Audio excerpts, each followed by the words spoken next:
بسم اللہ الرحمن الرحیم۔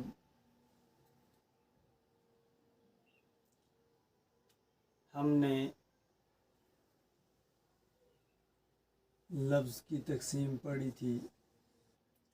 لفظ کی دو قسمیں ہیں،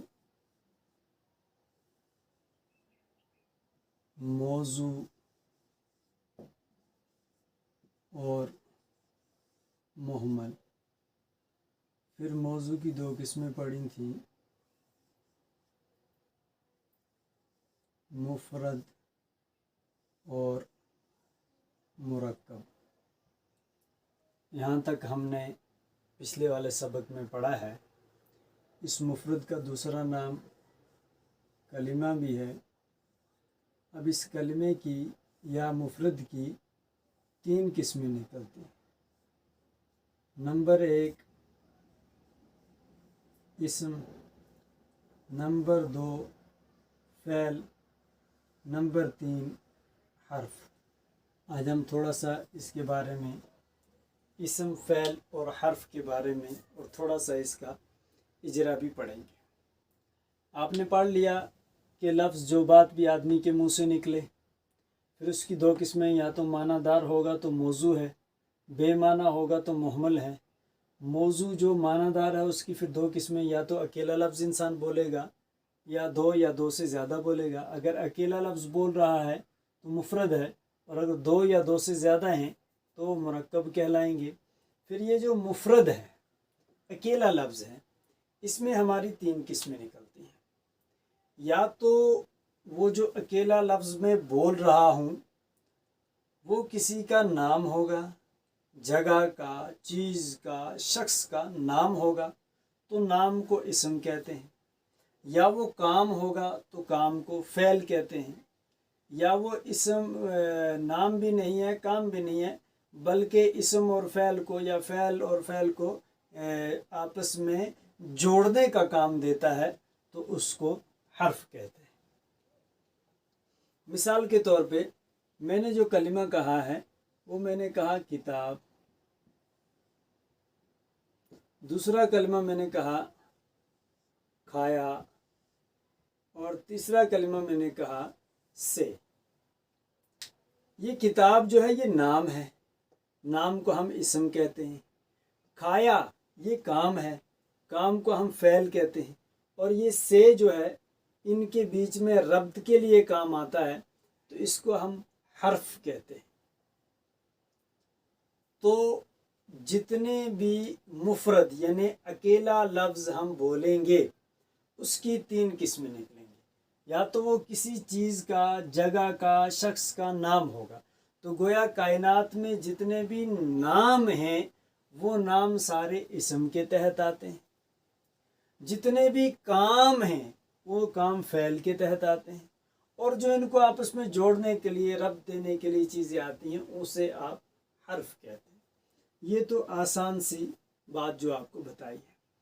اب جو کتابی اصطلاحات ہیں وہ آپ کے سامنے رکھتا ہوں کہ اسم کسے کہتے ہیں، فعل کسے کہتے ہیں، اور حرف کسے کہتے ہیں۔ جو کتابوں میں تعریف بتائی جاتی ہے وہ یہ ہے کہ اسم وہ کلمہ ہے جو اپنا معنی دینے میں دوسرے کا محتاج نہ ہو، اور اس میں تین زمانوں میں سے کوئی زمانہ بھی نہ پایا جاتا ہو۔ جیسے آپ کے پاس یہ کتاب ہے، اسی کو ہم عربی میں لکھیں گے کتابن، کتابن۔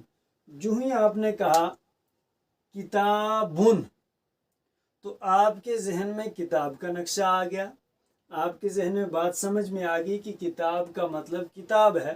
اب اس کو واضح کرنے کے لیے کسی اور لفظ کے لگانے کی ضرورت نہیں ہے کہ اور کچھ لگائیں گے تو پھر آپ کو کتاب کا مطلب سمجھ آئے گا۔ جو ہی آپ کے سامنے کتاب کا لفظ آیا آپ کو کتاب سمجھ آ گئی۔ تو وہی کہتے ہیں کہ اسم وہ کلمہ ہے، کیونکہ اسم یہ قسم ہے کلمے کی یا مفرد کی، تو اسم وہ کلمہ ہے جو اپنا معنی، اپنا مطلب بتانے میں، معنی بتانے میں کسی دوسرے لفظ کا محتاج نہ ہو، اس کو کوئی اور چیز ساتھ میں لگا کر اس کا معنی سمجھ میں آنے کی ضرورت نہیں ہے، بلکہ یہ جو ہی آپ نے اکیلا لفظ بولا اس نے اپنا معنی دے دیا۔ تو اسم وہ کلمہ ہے جو اپنا معنی بتانے میں دوسرے کسی بھی کلمے کا محتاج، کسی بھی لفظ کا محتاج نہیں ہے، اور اس میں 3 زمانوں میں سے کوئی زمانہ بھی نہیں پایا جاتا۔ کتاب ان کا ترجمہ ہے کتاب۔ کتاب سے آپ کو یہ نہیں سمجھ آتا کہ یہ ماضی ہے، یہ حال ہے، یہ مستقبل ہے۔ ایسا معنی جو کلمہ خود دے رہا ہو دوسرے کو جوڑنے کے بغیر۔ یہ بات آپ کو اور واضح ہو جائے گی جب ہم حرف پڑھیں گے۔ جو کلمہ اپنا معنی خود دے رہا ہو کسی اور لفظ کو جوڑنے کے بغیر، اور اس میں تینوں زمانوں میں سے کوئی زمانہ بھی نہ پایا جاتا ہو، جیسے پاسٹ، پریزنٹ اینڈ فیوچر، یعنی ماضی، حال اور استقبال، یہ اگر اس میں نہ پایا جاتا ہو تو ایسی چیز کو ہم اسم کہتے ہیں۔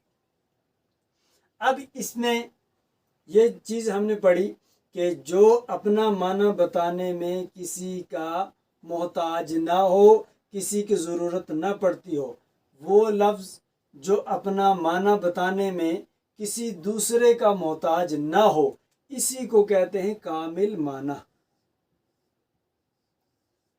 کامل معنی آپ کو نحو قاسمی میں ملے گا، کامل معنی اور ناقص معنی۔ تو کامل معنی وہ معنی ہوتا ہے جو لفظ خود بتا دے، کسی دوسرے لفظ کو جوڑنے کی اس کو معنی بتانے کے لیے ضرورت نہ ہو، تو اس کو کہتے ہیں کامل معنی۔ یا آپ اس کو یہ کہہ لیں کہ اسم وہ کلمہ ہے جو اپنا معنی بتانے میں دوسرے کلمے کا محتاج نہ ہو، یا آپ ایسا کہہ لیں کہ اسم وہ کلمہ ہے جس کا معنی کامل ہوتا ہے۔ دونوں باتیں ایک ہی۔ تو اب یہ اس کے میں 3 زمانوں میں سے کوئی زمانہ بھی ہوتا نہیں۔ اب ہم ایک مثال لے لیتے ہیں، ضربہ۔ ضربہ اس ایک مرد نے مارا۔ ضربہ اس ایک مرد نے مارا۔ یہ ضربہ جو ہی آپ کے سامنے آیا، اس ضربہ کے معنی کو بتانے کے لیے کسی دوسرے کلمے کو، کسی دوسرے لفظ کو آپ کو جوڑنے کی ضرورت نہیں ہے۔ یہ لفظ، یہ کلمہ اپنا معنی خود دے رہا ہے، کسی دوسرے اسم کو، فعل کو، حرف کو اس کے ساتھ اس کا معنی بتانے کے لیے جوڑنے کی ضرورت نہیں ہے۔ یہ اپنا معنی خود بتا رہا ہے کہ ضربہ کا مطلب مارنا ہے، اور اس میں ایک چیز اور اضافہ ہوتی ہے جو اس کو اسم سے مختلف کرتا ہے۔ تو اس کی تعریف بھی وہی ہے کہ فعل وہ کلمہ ہے جو اپنا معنی بتانے میں کسی دوسرے کلمے کو، جو اپنا معنی بغیر دوسرا کلمہ ملائے خود دے رہا ہو، لیکن شرط یہ ہے کہ اوپر تھا کہ اس میں 3 زمانوں میں سے کوئی زمانہ جڑا ہوا نہ ہو، لیکن یہاں یہ ہے کہ اس میں 3 زمانوں میں سے کوئی زمانہ جڑا ہوا ہو۔ جیسے ضربہ، مارا اس ایک مرد نے۔ جب مارا کہا ہم نے تو یہ گزرا ہوا زمانہ ہے، پاسٹ ہے۔